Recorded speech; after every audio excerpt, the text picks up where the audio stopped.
Buenos días, señoritas que están conectadas a la clase de filosofía, grado décimo, 10 y 15 del 25 de agosto. ¿Cómo se encuentran? Por favor, me confirman que se está escuchando.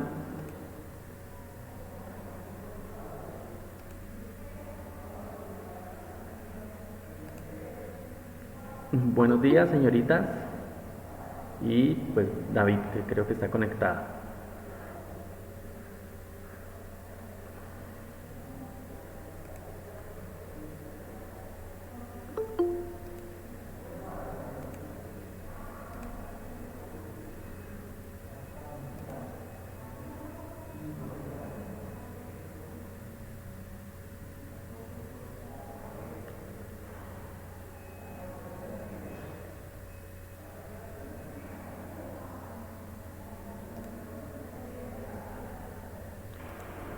Buenos días, estudiantes del grado décimo. Por favor, me indican que se esté viendo y se esté escuchando correctamente. He tenido algunos inconvenientes aquí con el audio. Por favor, les agradezco si ustedes me indican si se está escuchando. Bueno, sí, listo chicos. Es que tengo unos inconvenientes aquí. La señal en este momento está bastante bajita. ¿Listo? Entonces es muy probable que en algún momento de pronto se llegue a cortar, pero cualquier cosa, cualquier sonido que se interrumpa, les agradezco que por favor me lo hagan saber. ¿Listo, chicos, chicas? Bien, vamos a iniciar entonces con nuestra clase del día de hoy. Ya digamos, dejamos atrás lo que son las escuelas helénicas, ¿sí? O greco-romanas, en las cuales pues vimos las principales escuelas filosóficas y podíamos ver ahí entonces que pues era, digamos, la preocupación que tenían estos autores era por el hombre, ¿listo? Más que por cualquier otra cosa. Digamos, ellos también se preocupaban mucho, era por entender lo que es el hombre, pero en busca de la felicidad misma, ¿cierto? Entonces eso digamos que tenían en común las escuelas que vimos, que principalmente fueron los estoicos, los cínicos, que lo expliqué en la última clase, y vimos también a los escépticos. ¿Listo? Estos personajes son muy importantes porque de una u otra manera serán el sustento filosófico para luego lo que vendrá, que es el surgimiento del cristianismo. Y entonces para eso, en la clase de hoy, vamos a ver dos videos. ¿Listo? En este momento yo ahorita los estaré proyectando aquí mismo y vamos a verlos porque es necesario entender el cristianismo como un fenómeno, ¿listo? En muchos aspectos, porque es un fenómeno político, es un fenómeno cultural, ¿sí? Ya que de una u otra forma pues trasciende la humanidad entera, ¿no? De hecho hoy en día pues nosotros nos identificamos algunos como cristianos y en tal medida pues venimos bajo la influencia de lo que fue pues ese surgimiento, ¿no? Ese nacimiento de una religión. Entonces chicos, lo que nosotros debemos entender es que el cristianismo de una u otra forma ha sido tan importante que se habla de un antes y un después de él, ¿cierto? Más que del cristianismo, entonces vamos a hablar en este momento de la que es la figura de Cristo. Y de pronto ahorita nos va a quedar un poco más claro con lo que es el video que vamos a ver, el primer video. Pero el cristianismo responde de una u otra forma a lo que son las necesidades de ese momento, ¿sí? Vamos a ver que históricamente pues surge en un momento muy convulsionado, en una región muy convulsionada, y eso da pie pues para que llegue a expandirse. ¿Listo? Entonces, chicos, chicas, voy a proyectarlo ahorita. Les pido el favor de que me indiquen si se está escuchando porque pues tengo aquí como una desconfiguración en el programa, ¿vale? Entonces voy a proceder a ello y después haremos un pequeño análisis y con eso cerraremos nuestra clase del día de hoy. Yo les recomiendo que por favor ustedes, si quieren, pueden tomar apuntes, listo, y de esa forma pues ustedes van a tener, digamos, la información más a la mano para cuando lo veamos en la siguiente clase, listo, que ya empezaremos a ver, digamos, lo que es la parte filosófica del cristianismo, pero no se va a entender si nosotros desconocemos cuál fue la importancia histórica, principalmente histórica, del cristianismo en sí. ¿Listo? Entonces, chicas, chicos, por favor, lo voy a proyectar y me indican.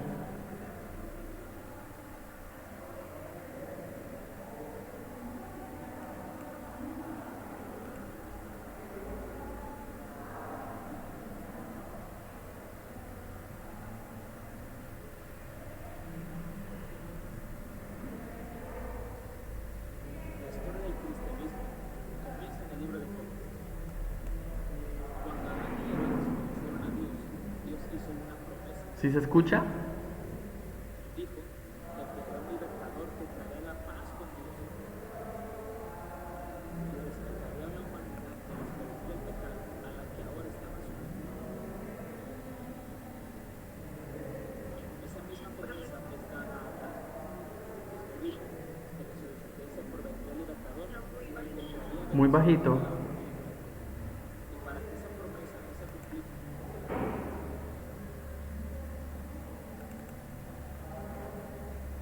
Permítanme un momentico, vamos entonces aquí a mirar.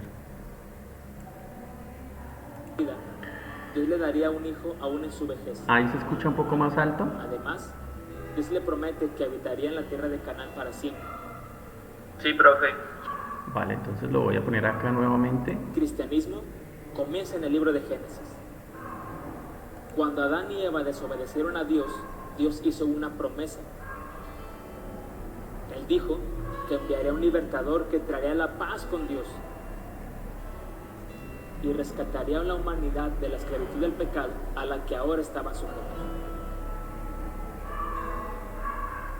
Esa misma promesa es dada a Abraham. Dios le dijo que de su descendencia provendría el libertador que traería bendición a todas las familias de la tierra. Y para que esa promesa fuese cumplida, Dios le daría un hijo aún en su vejez. Además, Dios le promete que habitaría en la tierra de Canaán para siempre. Cuando Isaac, el hijo prometido de Abraham, crece, también recibe la misma promesa que su padre, y Jacob, su hijo, también la recibió.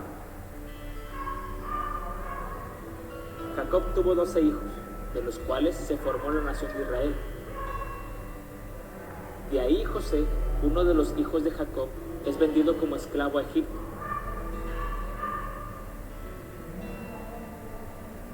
En donde más adelante es instituido como gobernador. Dios tenía un plan con todo esto, pues fue así como Jacob y su familia llegaron a Egipto y se instalaron ahí. El rompecabezas de Dios comenzaba a armarse.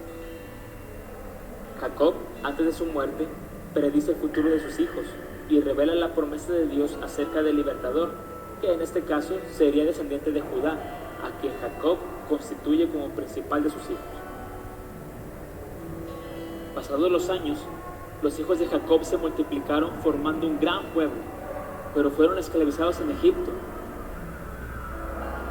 En ese tiempo, Moisés es puesto por Dios para liberar a Israel.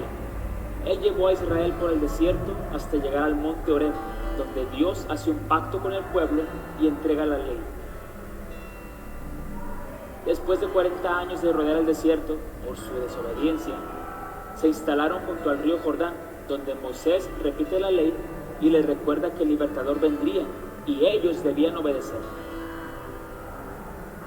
Moisés muere, pero Dios levanta a Josué para dirigir al pueblo a la conquista de la tierra prometida.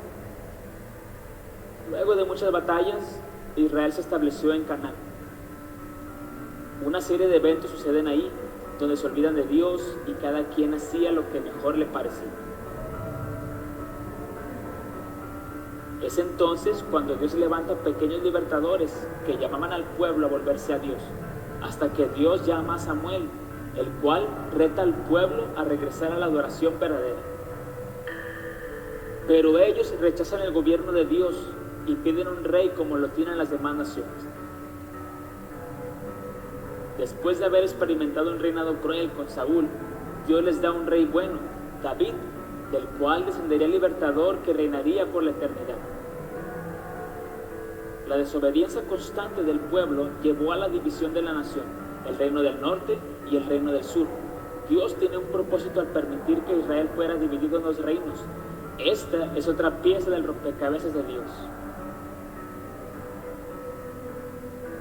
Tristemente, ninguno de los dos reinos escuchó a Dios, y por eso Dios permitió que fueran esclavizados.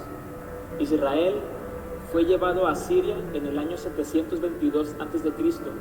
y Judá a Babilonia en el año 605, que culminó con la destrucción del templo de Jerusalén en el año 586 a.C. Este es el periodo al que se le llama el exilio. Los judíos estuvieron exiliados en Babilonia. El plazo que Dios había indicado por boca del profeta Jeremías era de 70 años. Después de esos 70 años, un remanente judío regresó a su tierra. El primer regreso fue guiado por Zorobabel y Jesúa en el año 536 a.C. El segundo, bajo la dirección de Esdras, en el año 458 a.C. Y el tercero fue de Nehemías, en el año 445 a.C. En este periodo, los judíos reconstruyen el templo y los muros de Jerusalén y restablecen sus festividades y sus sacrificios. En este periodo, los profetas que anunciaron y recordaron la llegada del libertador fueron Ageo, Zacarías y Malaquías. Ellos fueron los últimos profetas en el Antiguo Testamento. En el periodo del exilio, el profeta Daniel relata cómo Dios soberanamente permite que Israel sea conquistado por los imperios gentiles, por Babilonia en el año 605 al 539 a.C., por Medo-Persia en el 539 al 331 a.C., por Grecia en el 331 al 146 a.C. y por Roma en el año 146 a.C. al 476 después de Cristo. Después del periodo de Nehemías y la última profecía de Malaquías, llegan los famosos 400 años de silencio, que concluyen con el anuncio del nacimiento de Juan el Bautista en Lucas capítulo 1. Antes de pasar a la época del silencio, debemos tomar en cuenta que el exilio trajo grandes beneficios para la cultura judía, que luego fueron importantes para la propagación del cristianismo. Los beneficios adquiridos en la diáspora, nombre que se le da también al exilio, fueron el establecimiento de rabinos y escribas. Ellos se dedicaron a estudiar rigurosamente la Torá y a enseñar al pueblo cómo es que debían cumplir los mandamientos de Dios. Otro cambio fue el establecimiento de sinagogas. Estas eran lugares de reunión donde estudiaban la Torá. Como Nabucodonosor había destruido el templo en el año 586 a.C., ya no tenían donde ofrecer sus sacrificios y adorar a Dios. ¿Está escuchando? Otro cambio de suma importancia fue la traducción. ¿Se escucha entrecortado? Es que la verdad tengo bajita la señal.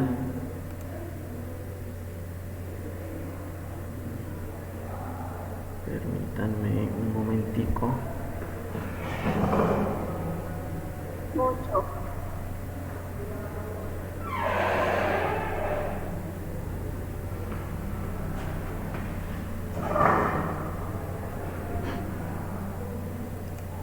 Del Antiguo Testamento al griego. A esta traducción se le conoce como la Septuaginta.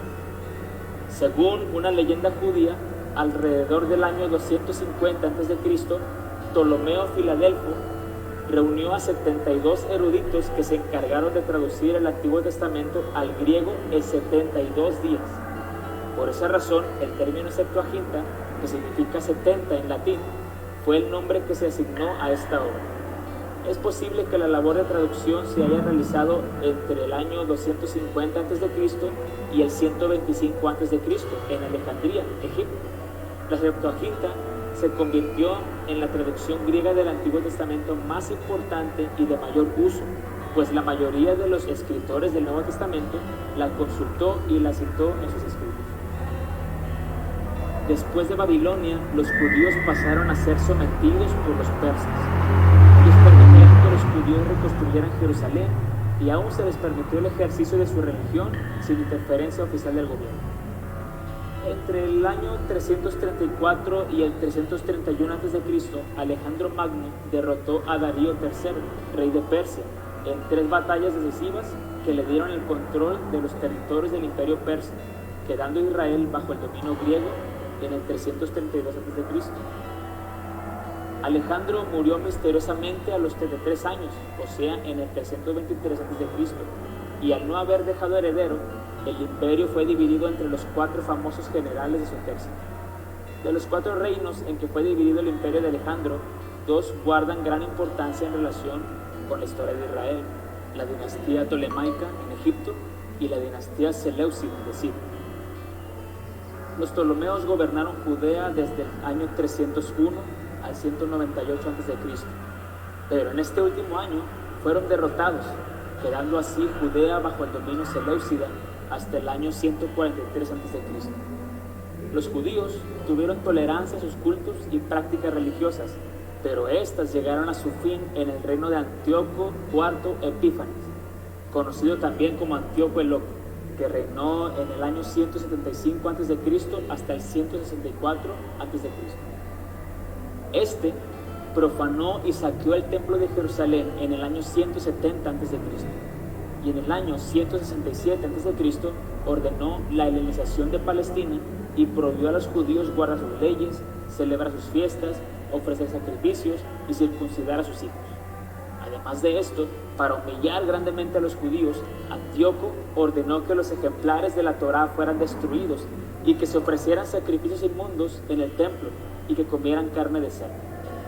Él fue el primer monarca pagano que persiguió a los judíos por su fe. Todo esto provocó que iniciara la revuelta de los macabeos, llamada así por Judas Macabeo, que significa martillo, el cual, con la ayuda de su padre, sus hermanos y el pueblo judío, se levantó contra Antíoco y sus sucesores.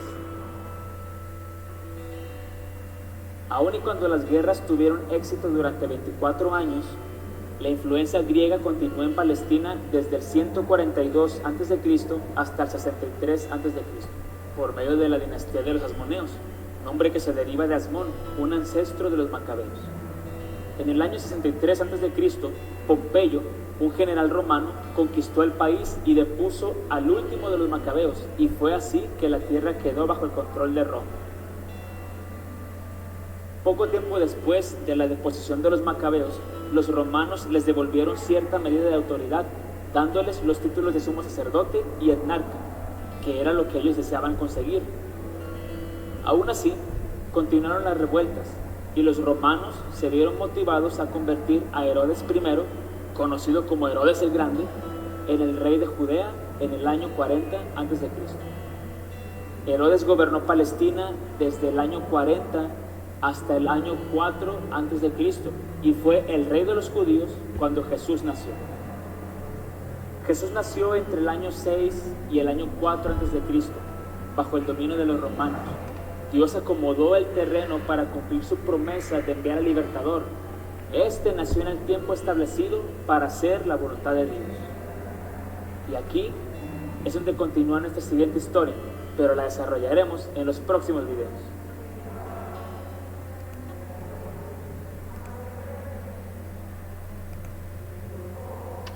Bien, chicos. ¿Sí se pudo escuchar? ¿Se pudo ver?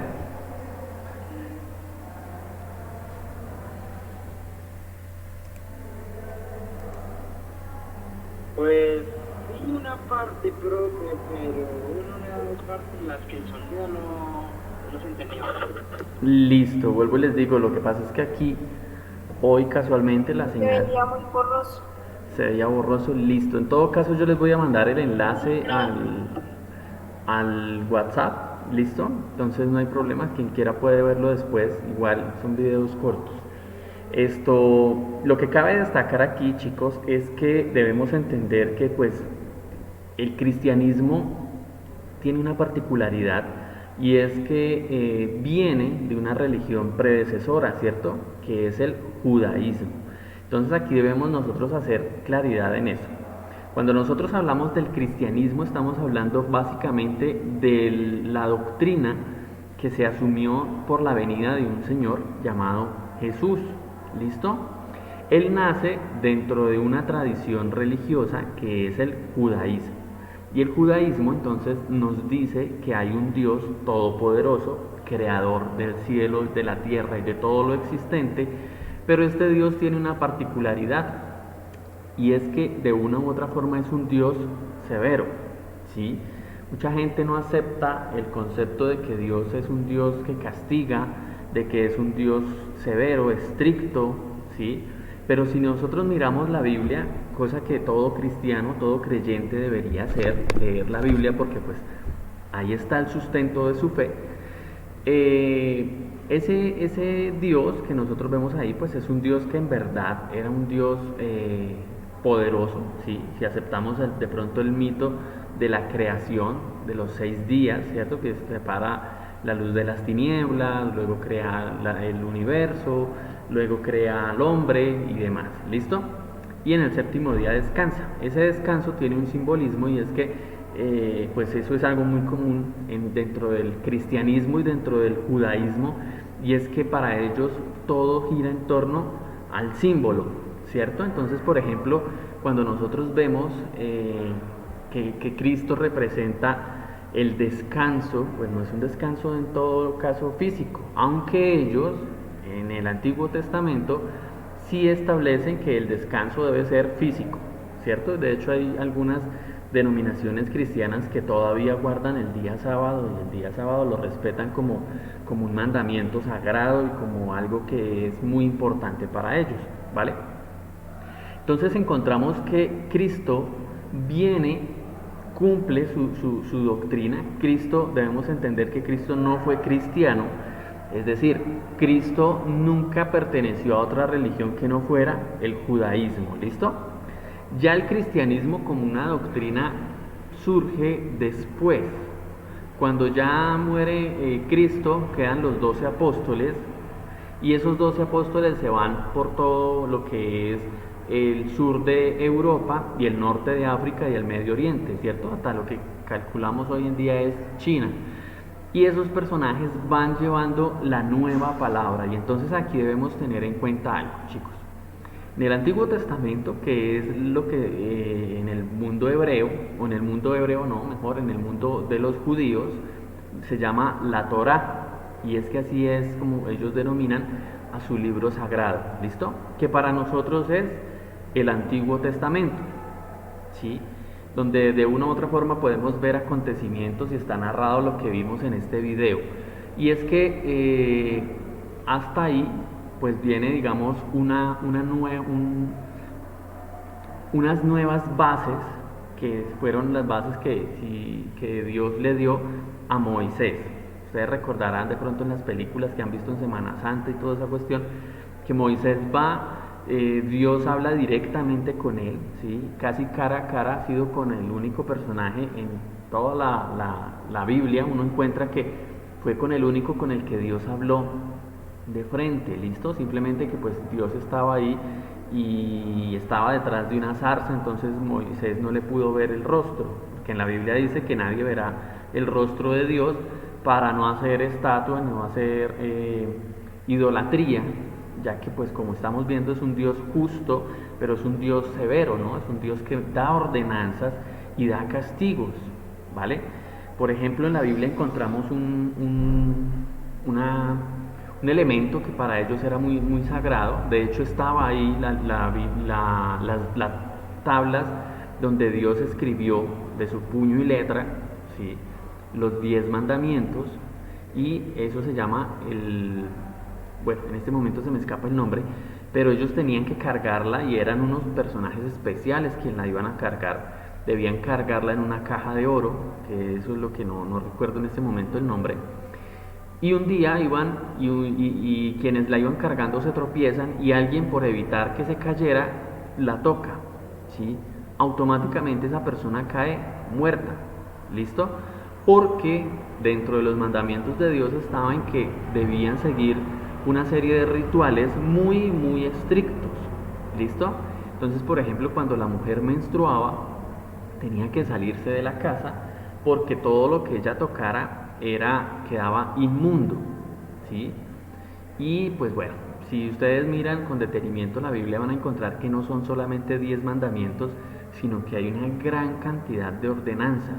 ¿Listo? Y ellos qué buscaban, o Dios qué buscaba con eso, pues de una u otra forma Dios lo que estaba buscando era darle a su pueblo unos mandamientos para que ellos lo cumplieran, unas ordenanzas, y de esa forma alcanzaran lo que luego se llamará la vida eterna, ¿cierto? Que es el volver a donde Dios, pero ya después de una trascendencia. Resulta que nadie lo logra, entonces ahí es donde aparece Cristo como personaje importante en la religión. Y es que Cristo, siendo Dios, porque aquí entonces encontramos uno de los dogmas más importantes del cristianismo, y es que Dios es uno solo, ¿listo? Pero a su vez son tres funciones que tiene, son tres personas en una sola. Eso no es fácil de explicar, no es fácil de entender, y por eso se llama que un dogma. ¿Listo? Recuerden, chicos, un dogma es lo que se acepta y no se cuestiona, ¿vale? Entonces, al aceptar ese dogma, pues usted de una u otra manera está aceptando la grandeza de Dios, porque es que Dios es Padre en tanto que creador, ¿cierto? En tanto que ordenó, en tanto que estableció unos parámetros y unos criterios y dio unas ordenanzas.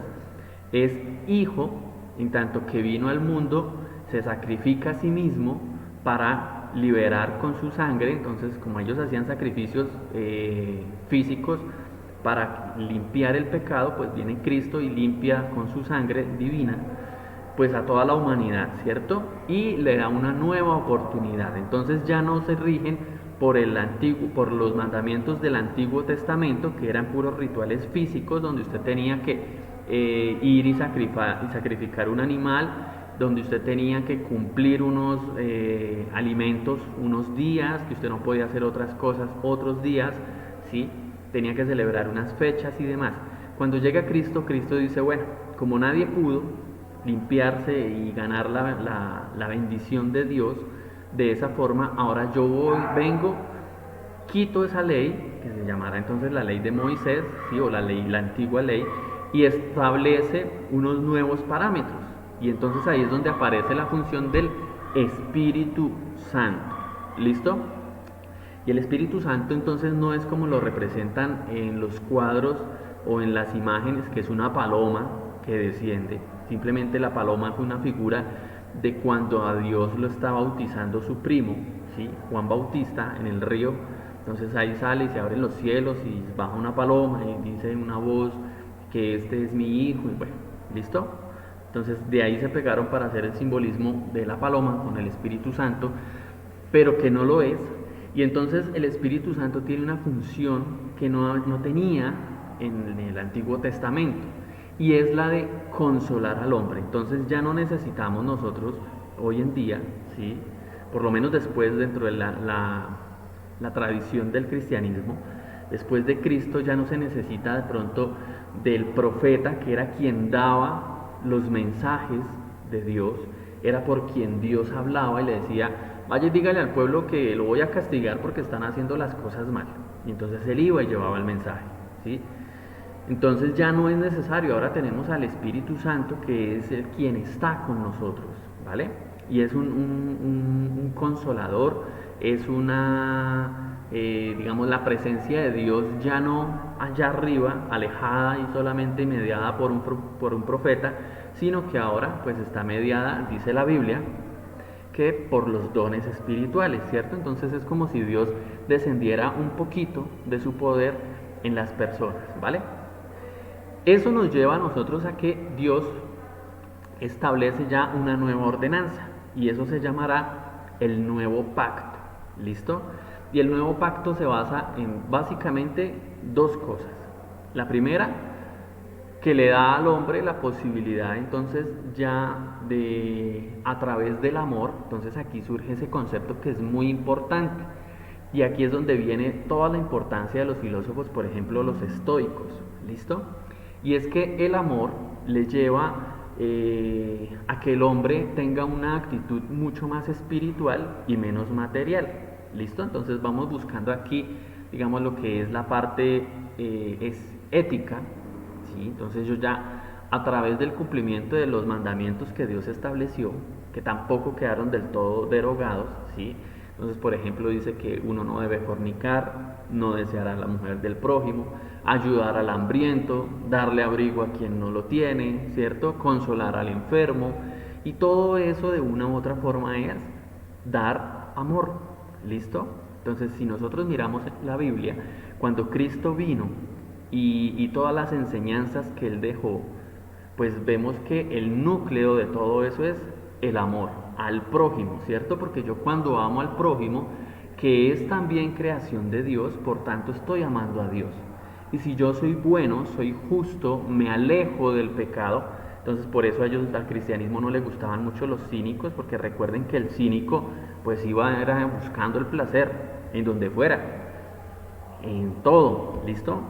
En cambio los estoicos no, los estoicos son lo contrario, los estoicos van diciendo no venga, no todo es placer.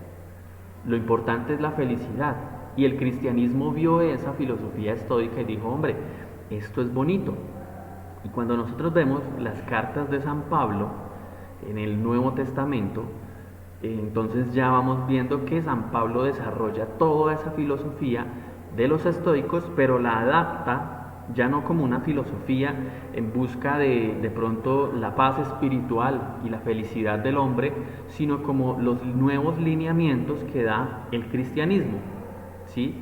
Y a través de esos nuevos lineamientos, pues entonces nos dicen, y aquí es donde viene lo segundo que yo les mencionaba, lo primero, la posibilidad de hacer el bien, agradar a Dios para, y aquí viene lo segundo, alcanzar la vida eterna, ¿cierto? Entonces aquí es donde surge el concepto de vida eterna, y la vida eterna solamente la alcanzan quienes son justos delante de Dios, es decir, quienes no pecan, es decir, quienes han vivido no solamente en función del cuerpo, como los cínicos, sino como los estoicos que viven en función de lo espiritual.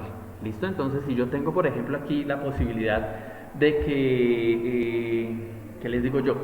Alguien me dijera, hombre, tome toda esta fortuna, ¿sí? Y entonces probablemente yo entro en un mundo materialista, un mundo donde quiero tener carros, mujeres, sexo, trago, el placer corporal, pues de una u otra forma me estaría alejando, ¿cierto? De Dios. Dios lo que demanda de mí es, indistintamente de si yo tengo o no tengo la fortuna, pues lo que necesito es la parte espiritual, es decir, practicar el amor, no hacerlo, practicarlo. Y entonces esa práctica del amor me va a llevar a mí a que sea bueno, a que sea solidario, a que ayude al prójimo, ¿cierto? Y entonces aquí nosotros vemos cómo la filosofía de los estoicos pues cobra una gran importancia. Y de una u otra forma, más que los estoicos, vemos aquí, y esto lo recordarán porque lo expliqué en una clase del segundo periodo, de las que estamos recuperando el tiempo, cómo la figura de Platón cobra gran importancia, porque recordarán ustedes que Platón nos dice, el hombre es dualista, cuerpo y alma, cuerpo placentero como algo malo, alma como algo bueno, ¿listo? Recuerden que yo les explicaba en esa clase lo de la auriga con los dos caballos, un caballo negro, cuerpo malo, dado a los vicios, y un caballo blanco, bueno, el alma, dada a el bien. En este caso del cristianismo, pues dada a buscar a Dios. ¿Listo? ¿Vamos claros, chicos? ¿O voy muy rápido? ¿O vamos confundidos aquí? Los escucho. ¿Todo claro? Yo creo que otro. ¿Señor? Bien, entonces yo asumo que vamos bien. Por favor, antes de que se me olvide, un paréntesis aquí, me escriben el nombre de ustedes en el chat, por favor. Sé que hay 2, 4, 6, 8 estudiantes. para poder yo registrar quiénes fueron los que se conectaron. Entonces continúo. Ya el cristianismo entonces ve en Platón a alguien que tiene la posibilidad de dar un sustento filosófico para una creencia. Recuerden, chicos, no es lo mismo creer que razonar. ¿Listo? Creo que yo a ustedes en la primera clase que tuvimos, pues les explicaba la diferencia entre lo que es la razón, como aquello que da una justificación, ¿sí?, desde lo evidente, desde lo común, mientras que la religión pues es una cuestión de aceptación. ¿Listo? Y entonces yo acepto o no acepto, yo decido creer o no creer, ¿vale? Y al yo no creer, pues sencillamente puedo ignorar, o al yo creer, sencillamente puedo creer y aceptar lo que yo tenga a bien. Por eso es que las religiones se basan en el dogma. La gran mayoría de las religiones son dogmáticas, es decir, aceptamos cosas como por ejemplo los milagros. ¿Listo? Que alguien diga, no, digamos lo que le ocurrió con Jesús cuando estaba con Lázaro. Recuerden que ya el pobre Lázaro llevaba muerto 3 días, estaba ya podrido y todo el cuento, y entra Jesús y le dice, levántate Lázaro, y se levanta. ¿Cómo es posible que una persona después de 3 días reviva? ¿Sí? Si nosotros lo vemos de esa forma, pues sencillamente ya estamos diciendo, hombre, es imposible. ¿Listo? Nadie revive después de la muerte. Nadie sale después de 3 días de descomposición a caminar. Entonces, fácilmente, alguien que lo dude, pues ya no está aceptando el dogma. ¿Listo? El dogma implica la creencia y la aceptación de ese tipo de cosas. Entonces, si nosotros le quitamos el dogma a las religiones, pues entonces ya no tendríamos lo que se llama fe. ¿Listo? La fe es la base de la aceptación del dogma, es la base de la aceptación de la creencia, ¿sí? Pero es la base también de aceptar todo lo irracional, lo que no se puede explicar. ¿Listo? Pensémoslo de la siguiente forma. La ciencia nos dice, explicamos a través del Big Bang, la teoría de que lo explica el origen del universo como una gran explosión. Pero también está la religión que me dice, no es necesario. Yo puedo explicar lo mismo a través de un mito. ¿Y por qué un mito? Como es el libro del Génesis, es un mito. Así a los cristianos no les guste aceptar que es un mito, porque sencillamente no se puede comprobar, ¿sí? Absolutamente nadie racionalmente puede comprobar que Dios creó el mundo. ¿Listo? Y ahí entonces encontramos lo que actualmente es la diferencia entre la ciencia, que lo demuestra desde la razón, ¿sí?, la filosofía, que lo cuestiona desde la razón, pero también tenemos la religión que nos dice acepte, ¿sí? No cuestione, acepte, porque eso es un dogma. Y usted o es hombre de poca fe o es hombre de mucha fe, o tiene o no tiene. ¿Listo? No hay más. Con la religión es así, usted o es o no es, o usted cree en Dios o no cree, pero no es así como que, es que yo a veces como que sí creo, yo sí como que creo, pero a veces como que no, eso no es, o usted es o no es, y ya. ¿Listo? Entonces, chicos, dado esto, explicado esto, pues bien, vamos a ver entonces ahorita el segundo video. ¿Listo? Vuelvo y les digo, también de este les enviaré el enlace. ¿Listo? Por el grupo, ustedes que están conectados, pues ya sabrán a qué se refieren esos 2 enlaces que voy a ver.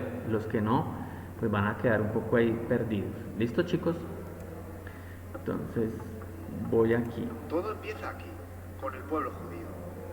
Un pequeño pueblo que ha sido dominado a lo largo de muchos siglos por los imperios poderosos de la zona. Es un pueblo especial, porque ha desarrollado la idea de ser el pueblo elegido por Yahvé, su Dios, y además esperan que un día Dios les envíe un Salvador, un Mesías, que les libere. Alrededor del año cero, la situación de este pueblo no es buena. Está dominado por el Imperio Romano y al mando de unos dirigentes totalmente despreocupados de su gente. Y justo en ese momento llega él, Jesús, un hombre de familia humilde que durante sus 3 últimos años de vida se dedica a predicar, a difundir un mensaje muy potente y novedoso para aquella cultura. Fíjate, a través de su mensaje insiste a la gente del pueblo llano a ser solidarios unos con otros, y a los ricos los critica de forma dura e hiriente. Era un hombre con mucho carisma, por lo que resultó muy convincente y reunió muchos seguidores. De hecho, empieza a pensarse que Jesús es Cristo, el enviado de Dios que tanto tiempo llevan esperando. Se hace tan popular que se convierte en una figura muy incómoda para las autoridades judías y acaban matándolo en la cruz. Pero con ello no consiguen su objetivo. Como sabes, Jesús tuvo 12 grandes discípulos, los 12 apóstoles. Estos se convierten en los grandes profetas de su mensaje, primero en Judea, pero luego, al ser también perseguidos, se dispersan a lo largo del imperio. Ahora, estos tienen sus seguidores, a los que llamarán cristianos, y así se van creando comunidades de cristianos. Estos van organizándose y colocan al frente de cada una de ellas un supervisor, el obispo. Y siguen las persecuciones. De hecho, durante diferentes épocas las autoridades del imperio persiguen e incluso condenan a muerte a los llamados cristianos. Surge así la figura de mártir. Todo cambia en el 313. Los seguidores de la nueva religión son cada vez más, y el emperador de entonces, Constantino, quiere tenerlos de su lado. ¿Qué hace entonces? Legaliza el cristianismo. Así se acaban las persecuciones y para el siglo V el cristianismo se extiende ya por todo el imperio. Pasa a convertirse así en la religión oficial. Y se seguirá expandiendo hacia el norte poco a poco. Y de aquí en adelante, cuanto más grande es la ciudad que dirige, mayor es la reputación del obispo. Y cuando el imperio se parte en dos, los obispos más importantes son el de Constantinopla en esta parte de aquí y el de Roma en esta parte de aquí. A este pronto empezará a llamársele Papa. A partir de ahora, las cosas se ponen feas.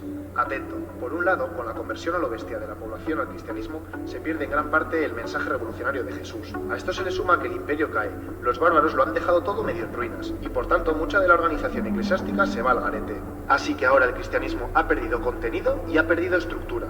Y fíjate, porque en la ciudad de Roma, ahora que no hay emperador, el Papa se convierte en la máxima autoridad, en la figura más poderosa. Atento, porque en esta otra zona están pasando cosas importantes. En el siglo VII surge una nueva religión en Arabia, el Islam. Toda una revolución en el mundo árabe y con gran dinámica militar. Pues bien, el Islam va ocupando toda esta zona, hasta llegar aquí, incluso hasta Roma. Y así, se enciende la tensión entre cristianos y musulmanes, que en lugar de ver las similitudes de sus religiones, se enfrentan por intereses políticos y militares. Luego te sigo contando. Volvamos a hablar del Papa, que ya verás qué lío. Como te he dicho, ahora, el Papa es la máxima autoridad de Roma. Pues bien, de aquí en adelante, va involucrándose en los enredos, alianzas y luchas de poder característicos de cualquier persona interesada en dominar. Y durante los siguientes siglos, seguirán peleando por mantener su poder y ejercer autoridad sobre todo. Hacen vida de reyes, y la corrupción y la avaricia se convierten en algo común entre la mayoría de los papas sucesivos. Increíble, ¿verdad? Poco se parece todo eso al mensaje que quería transmitir Jesús, ¿no? Siglo XI. El cristianismo se ha ido reestructurando y se extiende más o menos así. ¿Te acuerdas de Roma y Constantinopla? Pues entre tanta decadencia se genera entre ambos obispos grandes tensiones y en 1054 se produce una ruptura, el gran cisma entre las dos iglesias. A partir de ahora se divide la iglesia romana aquí y la iglesia ortodoxa aquí. Pero paremos un momento que no todo es degeneración en el cristianismo. Te hablo de los monjes benedictinos, que desde el siglo VI van extendiéndose por gran parte de Europa. Estos, siguiendo la esencia de la palabra de Jesús, se organizan en monasterios y ayudan a la gente de los pueblos próximos a reorganizarse y a mejorar la calidad de sus vidas que por entonces era miserable. Esto es otra cosa, ¿no? Y ya verás, a lo largo de la historia van a existir dos mundos dentro del cristianismo. La iglesia de base, más humana y sensibilizada con las necesidades sociales del mundo, y la de la jerarquía, centrada mucho más en mantener su estatus. Volvemos a la tensión entre cristianismo e islam. Lo de ahora te suena seguro. Por un lado, en la península ibérica se produce la Reconquista, de 722 a 1492. Los ejércitos cristianos van ganándole terreno a los musulmanes hasta recuperar todo esto. Por otro lado, a principios del siglo XI empiezan las famosas cruzadas. Los papas, en lugar de buscar un acercamiento con el Islam entre este año y este año, arman ejércitos compuestos por soldados europeos que, en nombre de Dios y el cristianismo, acuden a los santos lugares, a los sitios donde surgió todo, para liberarlos. Aunque te cuento una cosa, el objetivo de fondo era poder tener control sobre el Mediterráneo, que como sabes tiene un gran interés comercial. Bueno, pues a partir de estos dos episodios se intensifica el conflicto Islam-cristianismo y se mantiene durante siglos. paralelamente está ocurriendo otro episodio oscuro. En 1184 surge la Inquisición, que fue especialmente importante en toda esta zona. Te explico. A lo largo de más o menos 6 siglos, todo aquel que cuestiona la doctrina oficial cristiana se le considera hereje. Y ser hereje es ser enemigo de la Iglesia, así que la Inquisición lo persigue, lo castiga, tortura e incluso mata. ¿Te acuerdas de los mártires de la época del Imperio Romano? Ya ves que para esta época se le ha dado la vuelta a la tortilla. Pero no todos son sombras en la Iglesia. Antes te he hablado de los monjes benedictinos y su labor de ayuda, pues para ahora han surgido nuevas órdenes religiosas. Cistercienses, los cartujos y cartujas, los franciscanos, las monjas clarisas y los dominicos y dominicas. Todos ellos tienen como misión atender a necesitados y ayudar a los pobres. Mejor así. Atento ahora, porque sucede algo importante. En el siglo XVI aparece en escena Martín Lutero, un monje alemán que se queda escandalizado cuando va a Roma y se encuentra con todo el desastre que te he contado de la jerarquía eclesiástica. Así que emprende lo que se conoce como la Reforma Protestante. Busca la reforma, el cambio radical de la estructura de la Iglesia. Pues bien, como reacción se produce el famoso Concilio de Trento, reunión de obispos. ¿Qué deciden? Pues justo lo contrario, dar más valor a la figura del Papa y alto clero y por tanto jerarquizar aún más el asunto. ¿Qué pasa entonces? Pues que el luteranismo se separa de la Iglesia romana. Posteriormente, otros movimientos religiosos hacen lo mismo y crean iglesias protestantes por toda esta zona. Y también en Inglaterra, donde el rey Enrique VIII quiere divorciarse de su mujer, pero como el Papa de entonces no le da permiso, se enfada y opta por romper con la Iglesia romana. Así se crea la Iglesia evangelista. Ya ves, la Iglesia romana se ha reducido geográficamente y comienza a autodenominarse católica. Pero espera, que entonces llega la época de la expansión de Europa por todo el mundo. En la medida que los países de Europa van conquistando territorios, llevan ahí su religión y a sus misioneros, y el cristianismo se expande por todos estos sitios, más o menos así. Paremos un poco que te cuento algo. San Ignacio de Loyola funda la Congregación de los Jesuitas, un grupo de religiosos más dinámicos y con mayor impulso de expandir su fe. Y lo hicieron por todo el mundo, pero de forma algo diferente. En lugar de dejar que los conquistadores dominaran a las poblaciones indígenas y les sometieran, ellos luchaban por reorganizarles. Ante todo aquí. A los conquistadores no les gusta esta jugada y consiguen que el Papa les condene y los suprima. No más jesuitas por estas tierras por una temporada. Damos un salto hasta el siglo XVIII, el de la Ilustración, que como sabes defiende el poder de la razón y lo científico frente a la fe y superstición. Hasta ahora la Iglesia ha sido la que ha dado la explicación de las grandes verdades. Pero ahora surge una marea de movimientos ideológicos, sociales y científicos revolucionarios y la Iglesia siente que son una amenaza de su dogma, por lo que adopta una actitud a la defensiva. Como reacción, se opone e incluso ataca a todo aquel que cuestiona el pensamiento religioso. Es necesario un nuevo concilio. Vaticano I en el siglo XIX. Reunión de obispos otra vez. Decisión. Se afianzan aún más en la postura de que la religión es la fuente de las máximas verdades. Ya ves, la Iglesia no consigue ir a la par de los nuevos descubrimientos y de alguna forma queda automarginada. Menos mal que la moneda tiene otra cara. No te olvides que en contraposición a todo esto que te cuento, sigue existiendo una gran dinámica religiosa. En estos siglos se crean cientos de congregaciones religiosas para salir de ese estancamiento, extender así, a lo largo del planeta, la vida cristiana, y además, hacer una labor humanitaria y de ayuda para mejorar la sociedad. Llega el siglo XX. Con todos los desastres de las guerras mundiales y ante el encierro del pensamiento de la Iglesia que te he contado, progresivamente surge la teología de la liberación. Los seguidores de la teología de la liberación desean un cambio en la dinámica que ha adquirido la Iglesia, y así centrarse en los verdaderos problemas sociales del mundo para solucionarlos. La teología de la liberación adquiere tanta fuerza que provoca un nuevo concilio, el del Vaticano II. En el concilio se decide apostar por este cambio. Ya era hora. Sin embargo, en las décadas siguientes, ese espíritu del concilio no llega a cuajar tanto como se esperaba dentro de la jerarquía eclesiástica. Eso sí, en numerosas zonas del planeta sigue habiendo una dinámica de personas cristianas que continúan siendo fieles al mensaje de Jesús y que buscan la solidaridad entre gentes y pueblos. Hemos llegado a la actualidad.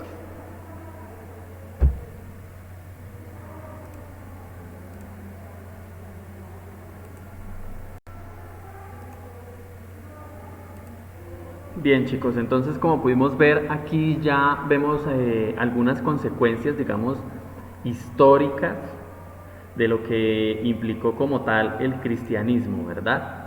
Entonces aquí nosotros nos damos cuenta de que después, con esa doctrina que Cristo da, con ese mensaje, pues de una u otra forma se establece ya algo más ligado a la parte política y a la parte económica. ¿listo? Pero para lograr todo ese poder que tuvo la iglesia y que, digamos, hoy en día tiene, ¿sí? Pues debemos entender cuál fue el fundamento filosófico, porque recordemos que en esa época, pues, la filosofía tenía una gran responsabilidad, ¿cierto? Y era o aún, digamos, la conserva, la de cuestionar, ¿listo? Y pues la filosofía cuestiona, digamos, las transformaciones sociales. La filosofía, más que dar respuestas, está para cuestionar. Entonces, de esta forma nosotros vemos cómo se establece una necesidad, y es la necesidad de justificar. Ya cuando la iglesia pasa a ser la religión oficial de Roma, pues es la de justificar cómo se va a establecer, ¿sí?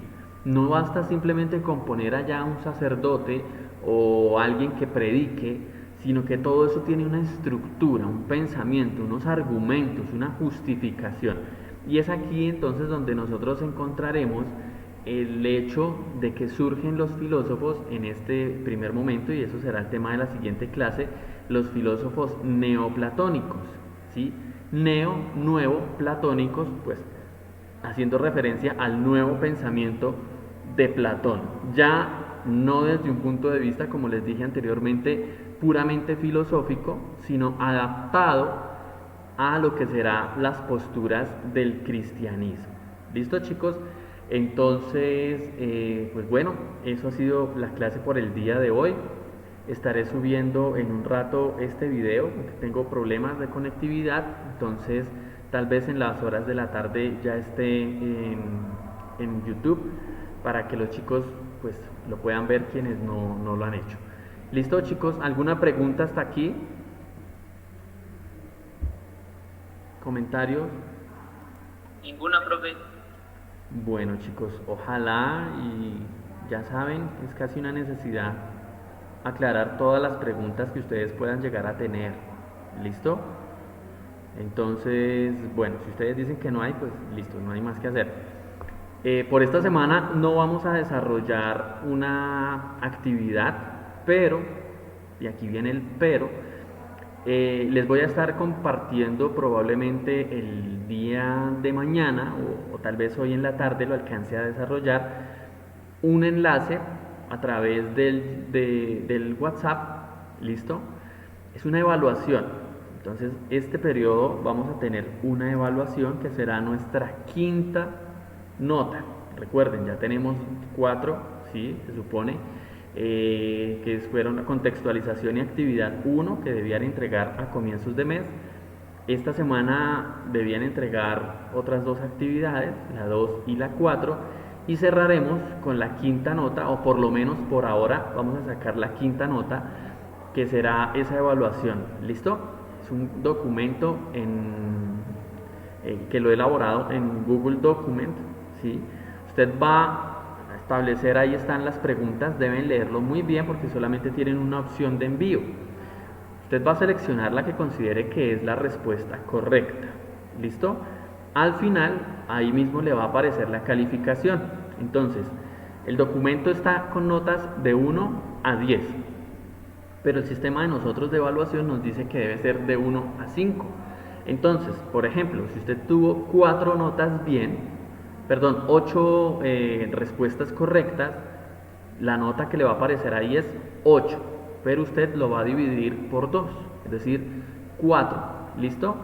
Esa información a mí me va a llegar y yo automáticamente estaré pasando entonces esas notas a la plataforma. ¿Listo? Les estaré pasando ese 4 a la plataforma. Por este periodo no tiene ningún porcentaje. ¿Listo? Esta evaluación no va a tener porcentaje de calificación este periodo.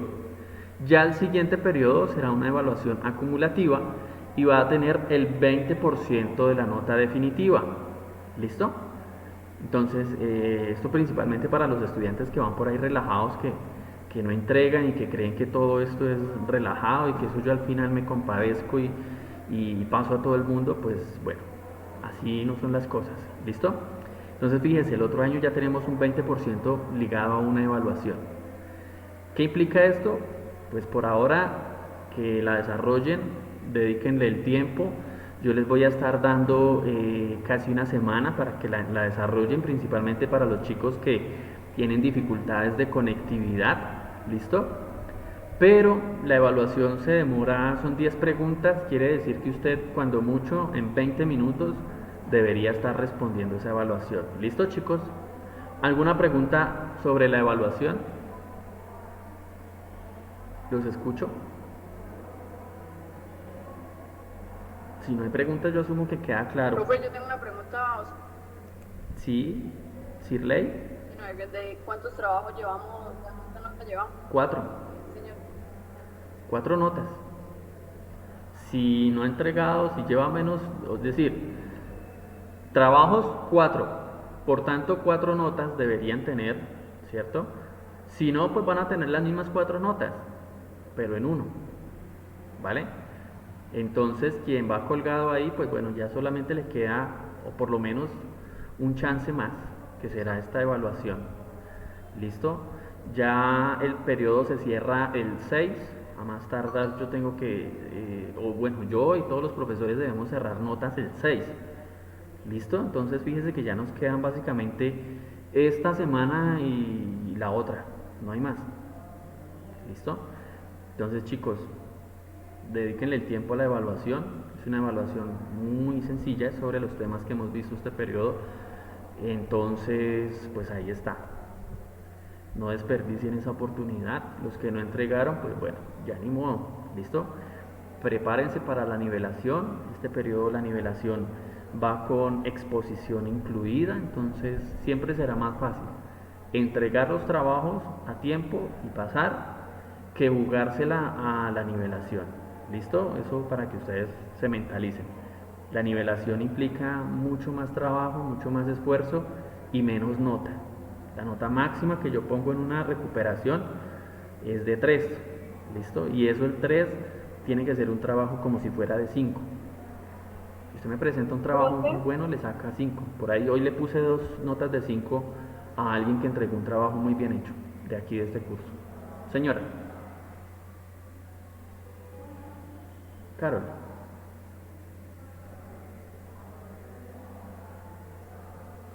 ¿Usted ya dio notas? En plataforma hay 2 notas, las 2 primeras, ¿sí? Las notas de esta semana, porque me preguntaba alguien lo mismo, pues las subo probablemente el viernes cuando termine de calificar, o si termino mañana, pues bueno, ¿listo? Entonces esta semana subo ya las 4 notas que llevan y quedaría pendiente por ahora la nota de la evaluación, ¿vale? Que esa la estaría subiendo a más tardar la próxima semana y con eso ya creo que por tiempo no nos alcanza más. Entonces ya lo próximo que envíe probablemente sean las recuperaciones, que vuelvo y les digo, siempre será mejor presentar trabajos y dedicarle tiempo a las clases y no jugársela como hay algunos estudiantes que han dicho, no, profesor, yo al final, en las especiales. Esa no es la mejor estrategia, no es la estrategia que deberían seguir, pero bueno, es válida. Si hay estudiantes que a lo largo del año no hacen nada y pretenden al final del año pasar, pues va a tener que hacer todo lo que no hizo en el año. ¿Listo? Entonces, pues así es como vamos a encontrar acá la situación. Buenos días, sí, señora. Regáleme un momentico porque es que estoy aquí en la clase. Regáleme un momentico. Sí, señora, estoy en clase. Regáleme un momentico. Bueno, sí, señora. Así es difícil. ¿Listo, chicos? ¿Alguna pregunta más?